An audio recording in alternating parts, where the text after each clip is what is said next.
اعوذ باللہ من الشیطان الرجیم، بسم اللہ الرحمن الرحیم۔ السلام علیکم ورحمۃ اللہ وبرکاتہ۔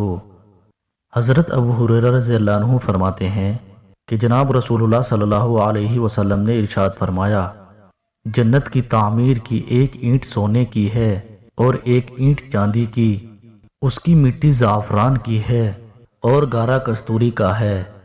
معراج کی طویل حدیث میں ہے کہ جناب رسول اللہ صلی اللہ علیہ وسلم نے فرمایا، میں جنت میں داخل ہوا تو اس میں چمکدار موتیوں کے گنبد تھے اور اس کی زمین کستوری کی تھی۔ حضرت ابو سعید خدری رضی اللہ عنہ سے مروی ہے کہ جناب رسول اللہ صلی اللہ علیہ وسلم سے ابن سعد نے جنت کی مٹی کے متعلق پوچھا تو آپ صلی اللہ علیہ وسلم نے فرمایا، جنت کی مٹی نرم و ملائم سفید روشن خالص کستوری کی مٹی ہے۔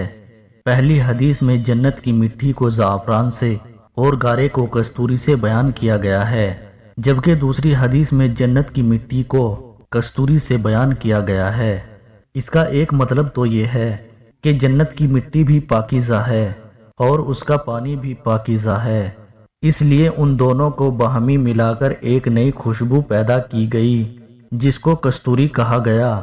دوسرا مطلب یہ ہے کہ جنت کی مٹی رنگ کے اعتبار سے زعفران ہوگی اور خوشبو کے اعتبار سے کستوری ہوگی، اور یہ بہت ہی خوبصورت شے ہے کہ اس کی رعنائی اور چمک دمک زعفران رنگ میں ہو اور خوشبو کستوری جیسی ہو۔